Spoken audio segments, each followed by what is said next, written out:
बिस्मिल्लाहिर्रहमानिर्रहीम, अस्सलाम वालेकुम। मैं हूं आपका मेजबान साजिद मुदल। आज 18 जनवरी है, साल 2021।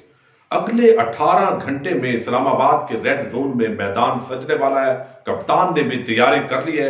फजलुर रहमान मरियम नवाज का एजेंडा क्या है, फॉरेन फंडिंग केस के हकायक क्या है, इस हवाले से चंद आम इश्यूज पर और हकायक पर आज की वीडियो में हम डिस्कस करेंगे। आपको इल्म है कि पाकिस्तान के अंदर ये हमारे जो पॉलिटिकल एलीट है, जो चोर हैं, डाकू हैं, लुटेरे हैं, जो साबका हुकूमतों के अंदर रहे हैं, जिन्होंने कौमी खजाने को लूटा है, उन्होंने ये बड़ा वतीरा बना लिया है कि बजाय इसके कि उनको चोर डाकू कहा जाए, उनसे जो दौलत उन्होंने लूटी है वो मांगी जाए और हमारा मुल्क का अपाज और मफलूज किस्म का जो निजाम है वो उनके हल्क से वो पैसा निकाले।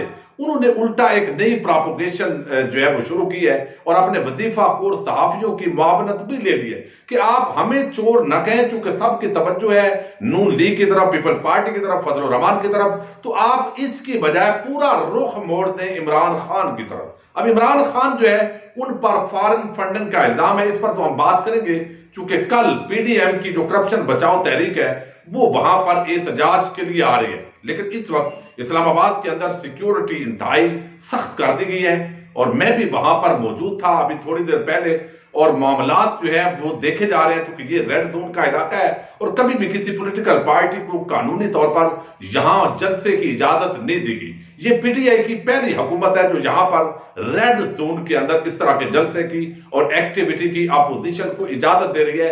यही वजह है कि शेख रशीद ने कहा है कि अगर आप यहां पर कोई इस तरह की डबल गेम करेंगे तो ये आपके लिए भी नुकसान होगा और पाकिस्तान के रियासती इदारों और रियासत पाकिस्तान के लिए भी नुकसानदेह बात होगी। अब मामला ये है कि यहां पर आकर अगर वो साथ ही ये भी हुकूमत ने देखा है और तमाम मदारस जो है उनको ये बाकायदा तौर पर कहा गया है कि आपके मदरसों के तलबा यहां पर नहीं आना चाहिए क्योंकि ये एक सियासी एक्टिविटी है और कुछ भी हो सकता है। अगरचे हुकूमत चाहती है कि अगर पुरअमन तौर पर ये अपनी एक्टिविटी करते हैं तो कोई मसला नहीं है। और मैं सबसे बड़ी बात जो इस पर हैरान हुआ कि अभी तक इमरान खान को कोई टेंशन नहीं है। आज भी उन्होंने कहा कि फॉरेन फंडिंग के मामले के अंदर मैं तमाम अपोजिशन जमातों को वेलकम करता हूं, वो इस मामले में आगे बढ़े और जिस पार्टी का भी हिसाब अभी नहीं हुआ तो तमाम पार्टी वो अपना अपना हिसाब जमा करवाए ताकि दूध का दूध और पानी का पानी हो।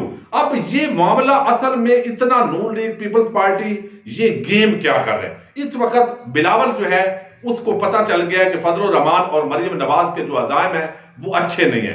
ये चाहते हैं कि बेशक लाशें गिरें, तशद्दुद हो, कौमी अमलाक का नुकसान हो, खा यहां पर पाकिस्तान के अंदर आग लगे, लेकिन ये चाहते हैं कि हम किसी भी तरीके से इमरान खान की हुकूमत को हटाएं और उसमें आखिरी हद तक जाना चाहते हैं। और आसफ जरदारी और बिलावल को यह बात समझ आ गई है, अगरचे उन्होंने चोरी डकैती की है, उनसे बात पुरस होनी चाहिए, इदारे कर भी रहे हैं, लेकिन फिर भी उनका एक नुक्ता नजर है कि आईनी और कानूनी तरीके से हम हुकूमत को हटा सकते हैं। वो इन हाउस तब्दीली हो सकती है, आवाम के सामने हम जलसों के जरिए जा सकते हैं, लेकिन इस तरीके से कि हम एक इसको पुरतशद्दद तहरीक की तरफ लेकर जाएं, ये एजेंडा जो है वो हम कामयाब नहीं कर सकते।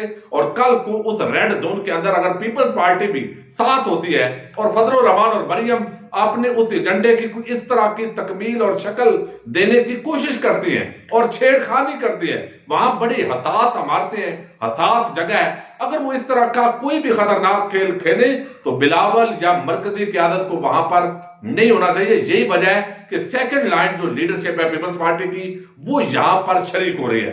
अब मामला आप देखिए, ये पूरा जो इस वक्त खेल खेला जा रहा है ये बहुत ही जुल्म है, ज्यादती है। मैं हैरान हूं पाकिस्तान के टेलीविजन चैनल्स पर, हैरान हूं मैं वजीफाखोर सहाफियों पर जो अवाम को गलत बयानी कर रहे हैं। अब एक है पीटीआई का फॉरेन फंडिंग केस, उस पर तो हम आगे चलकर तफसील से बात करते हैं और मैं आपको समझाता हूं, लेकिन इस वक्त एक बड़े जबरदस्त पीटीआई के रहनुमा है फरह हबीब, नौजवान लीडर है, उन्होंने पीपल्स पार्टी और नून लीग पर फॉरेन फंडिंग के हवाले से केस किया आज से 4 साल पहले और अभी तक पीपल्स पार्टी और नून लीग ने उस हवाले से जवाब जमा नहीं करवाया। इस वक्त मैं आपको थोड़े हकायक उसके सामने रखता हूं कि नून लीग ने करोड़ों रुपए देने वालों का रिकॉर्ड अभी तक नहीं दिया और आज भी नून लीग और पीपल्स पार्टी की इलेक्शन कमीशन ऑफ पाकिस्तान के अंदर हेरंग हुई है।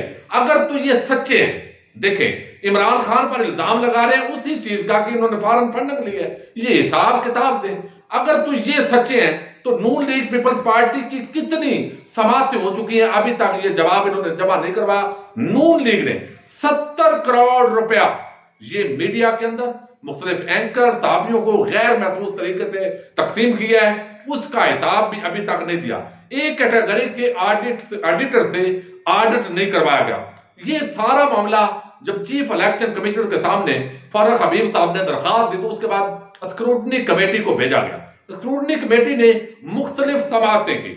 17 अगस्त 2020 को वो रिपोर्ट इलेक्शन कमीशन को भिजवाई और उसके अंदर उन्होंने बताया कि नून लीग ने नामुकम्मल मालूमात दी है, बैंकों से हमने जो मालूमात ली है वो भी नामुकम्मल है और नून लीग सीरियस नहीं है, ले तो लाल से काम ले रही है और बिल्कुल इलेक्शन कमीशन की स्क्रूटनी कमेटी के साथ तावन नहीं कर रही। उनके पैसे कहां से आए, कैसे फंड मैनेज किए गए, और एक ऐसा अकाउंट भी सामने आया जिसके अंदर 10 करोड़ रुपया जमा करवाया गया नून लीग की तरफ से और नवाज शरीफ ने 4 करोड़ रुपया उससे निकलवा लिया। इसलिए इस्तदा थी फारूक हबीब की नून लीग की इस पिटीशन के खिलाफ कि इनको इंतखाबी निशान अलाट न किया जाए। इन्होंने फॉरेन फंडिंग की है, उसका हिसाब किताब नहीं दे रहे, लिहाजा इस जमात पर पाबंदी लगाई जाए। अब इलेक्शन कमीशन को दोबारा जब ये मामला भेजा गया 24 सितंबर 2020 को, तो ये जो इस्तदा है 2013 से 2015 के अकाउंट से रिलेटेड मामला था। उन्होंने इलेक्शन कमीशन को भेजा, इलेक्शन कमीशन ने अपने रिकमेंडेशन दी। चूंकि नून लीग पीपल्स पार्टी ये पूरा तावन नहीं कर रहा है, इसलिए एक मरतबा फिर हम ये मामला स्क्रूटनी कमेटी को भेज रहे हैं। आज के दिन तक ये हिसाब किताब नून लीग ने नहीं किया। इसी तरह की एक पिटीशन पीपल्स पार्टी जो है उसकी तरफ से भी है, वो जमा करवाई फारूक हबीब ने कि पीपल्स पार्टी ने अपना अकाउंट और पूरी तफसीलात नहीं दी और ये अमल जो है ये बाकायदा उसी तरह स्क्रूटनी कमेटी बनाई गई और इलेक्शन कमीशन ने 6 हफ्तों में कमेटी को टाइम दिया, लेकिन इसके बावजूद मुख्तलिफ डेट्स के अंदर वो हेयरिंग होती रही और 4 साल के अंदर पीपल्स पार्टी आज भी इलेक्शन कमीशन से फरार हो गई है शिकस्त खाकर। पीटीआई का खिलाड़ी फारूक हबीब ने नॉकआउट कर दिया पीपल्स पार्टी को। आज भी नून लीग को उनके पास जवाब नहीं है, लेकिन अरस्तु बाहर आते हैं और बड़ी डटाई के साथ बेशर्मी के साथ गलत बयानी करते हैं। अब हम बात करते हैं, ये एक मामला है पीटीआई की फॉरेन फंडिंग का मामला है। अब पीटीआई पर इल्जाम यह है कि बैरून मुल्क इन्होंने 2 कंपनीज बनाई, एक टेक्सास में एक कैलिफोर्निया में, और उन्होंने एक एजेंट का किरदार अदा किया, वहां से फंडिंग जमा की गई। उसके पीछे चाइल्ड फंडिंग थी इजराइल की, भारत की। अब ये मामला हनीफ अब्बासी बनाम इमरान खान केस के अंदर already supreme court of Pakistan में डिस्कस हो चुका है, जिसके अंदर सुप्रीम कोर्ट ऑफ पाकिस्तान ने पूरी तरह नंगा किया है इस पूरी नून लीग और पीपल्स पार्टी को। और उसके अंदर उन्होंने कहा जो अनवर मंसूर थे पीटीआई के वकील और नईम बुखारी इमरान खान के वकील थे, पूरे जवाबात उसके अंदर जमा करवाए गए। अदादो शुमार के जरिए बताया गया कि ये हमारे जो डुअल नेशनल है वो फॉरेन लोग नहीं है, वो पाकिस्तानी लोग हैं। तो वहां पर उन्होंने पूरा डिटेल दी और इस वक्त 40,000 लोगों के बाकायदा डेटा फराम कर चुके हैं। नून लीग पीपल्स पार्टी तो डेटा ही फराम नहीं कर सके। अब वो हनीफ अब्बासी बनाम इमरान खान, उस केस के अंदर जो तारीखी फैसला सुप्रीम कोर्ट ऑफ पाकिस्तान ने किया, जिसके अंदर जस्टिस साकब निसार थे और जस्टिस बंदयाल साहब थे और इसके साथ तीसरे जस्टिस साहब थे, 3 रुकने जो बेंच है उसने उसकी समाप्त की थी। और मैं वो आपको थोड़ा पढ़कर दिखाता हूं कि किस तरह ये वजीफा और सहाफी ये फॉरेन फंडिंग के जो नाम पर मुख्तलिफ जमाते हैं, ये जानबूझकर करप्शन बचाओ तहरीक को दूसरी तरफ मोड़ना चाहते हैं और इस इदारे पर इलेक्शन कमीशन पर और हमारी एस्टेब्लिशमेंट पर और हुकूमत पर प्रेशर बनाना चाहते हैं। ये वफाकी हुकूमत का वो कहते हैं।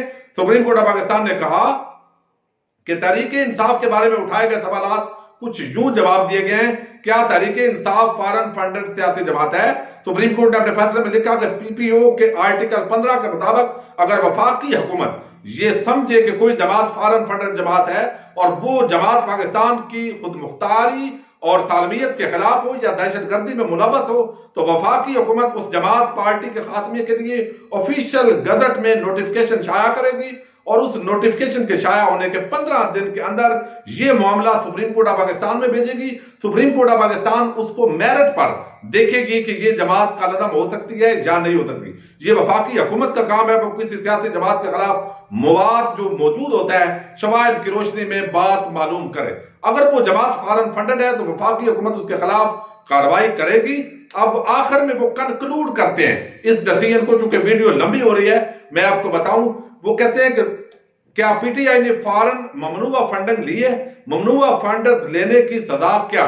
सुप्रीम कोर्ट फैसले के मुताबिक पीपीओ का आर्टिकल 6 ये कहता है कि किसी भी सियासी जमात को किसी गैर मुल्की हुकूमत, मल्टीनेशनल कंपनी या किसी पब्लिक या प्राइवेट कंपनी, फर्म या ट्रेड या प्रोफेशनल एसोसिएशन से की गई कंट्रीब्यूशन प्रोहिबिटेड या ममनुआ होगी। अगर कोई कंट्रीब्यूशन या डोनेशन जो इस शेख की खिलाफ वर्जी पर मबनी होगा तो इसको साबित करना पड़ेगा और फिर वो फंड बाकायदा जब्त कर लिए जाएंगे। और सुप्रीम कोर्ट ये मुनासिब नहीं समझती कि वफाकी हुकूमत और इलेक्शन कमीशन ऑफ पाकिस्तान के दायरा अख्तियार के अंदर मुदाखलत करे। अब ये सुप्रीम कोर्ट ने उसके अंदर पूरी जो डिटेल दी, जस्ट मैं सिर्फ बता रहा हूं आपको।